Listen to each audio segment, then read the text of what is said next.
Thank you, Chris. I'd also like to thank the nominating committee for this honor.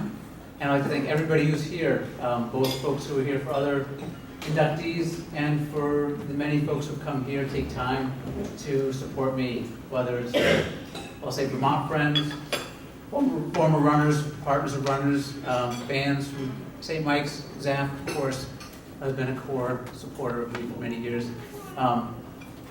Coming back in this venue is, as Paul said, humbling, and it is a huge honor. When I left high school, I had run for 3 years, and I thought, I've got a new chapter in my life. I'm going to try new things. I'm moving away from home. I'm going to do something different. So I wasn't going to run cross country. Didn't run that summer.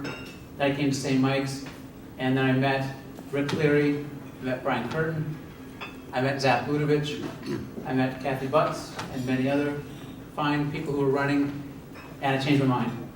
So I started to run, and that first race, Zap and Rick said, okay, high school to college, take it easy. It's 5K in high school, college. There's longer races here, 8K, 10K. So the first half of the race, start out slow, and then pick it up and finish the race. So I started running, and I'm moving along, and I get halfway through, and I'm like, Zap, can I go now? He's like, get going already. And so I was like, at the very end of the race, I was passing a lot of people, and he's like, you've got a lot of learning to do. That was a little too slow, and it took me a year to kind of get my bearings, and I started training more, getting back at it, and I found some success in my last 3 years. What I didn't realize at the time, but upon reflection, is that it wasn't about the running itself. It wasn't about the times and winning races. It was about relationships. It was about making connections with people, and that running was a vehicle. Running was a way at a time in my life when I was getting challenged by my friends, by the staff at St. Mike's, by professors, to think differently, to question what I thought was true. That I started thinking, wow, I got stuff to figure out here. Running was pretty straightforward. You run from point A to point B. Run from point A, sometimes back to point A. You're like, why are you doing that? Are you getting anywhere? You're just kind of running along. And I felt like I am. It was something measurable I could do. I could try and do a race, and next time I could try and run a little bit faster. And I ran as hard as I could for as long as I could. But what I realized later is it wasn't what I was doing, it was why I was doing it. When I felt tired on a Sunday morning, didn't want to get out of bed, I got out and I ran because of my team. Over the summers I trained because I wanted to do the best for my team. That when I was working as hard as I could, it was for myself, but it was really about serving others. And at St. Mike's, that message is front and center, service to others. And it wasn't explicit to me, but it was modeled to me. It was encouraged, and it was applauded when I did it, and I found that the more that I could do for others, the more that came back to me. And that, I think, is what brought me success and our team success. When I think about folks I ran with, Sean, me and I were talking about longer hair pictures in here and running together.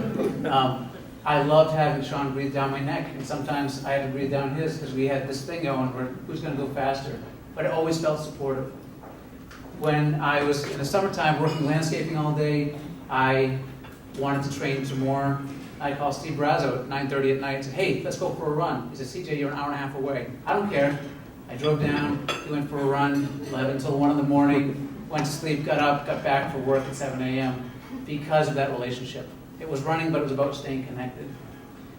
When I trained with the teams at St. Mike's, I had the pleasure of being able to run on the long, slow distances back and forth. And I got to talk to other runners and learn about what they're thinking about. We talk about papers they were writing, we talk about what's happening at school, and it was a way to get to know folks and push myself. There was a freshman runner, Rob Connolly, who told me, I'm trying to make some gains. I'm trying to set some goals and meet them. And so I listened to him and supported him to do that. And I found that his gain was as much as important to me as my own. And he said, I figured things out. I had this dream, and I realized if I tell myself, strong, hard, fast, smooth, if I tell myself those things when I'm running, I run better and faster. So he was doing that. And 2 of his older brothers came up to watch a race at the end of the year. And he was telling his brother about this thing he was doing, this kind of mantra to himself.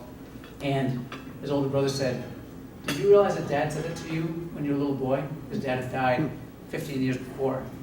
And it was this connection that he had that I felt privileged that he shared with me that meant more to me than the actual results of the races. It was about the relationships that we made, and that ties me back to being the St. Mike's, being on that team, being in this community, is what I'm very proud of and that I gained from. So I want to thank everybody for acknowledging me, but also being the empowering community that you are. President Newhauer is somewhere that spoke really well at the beginning about the importance of sports and how it impacts your life, and this dominoed very well for me.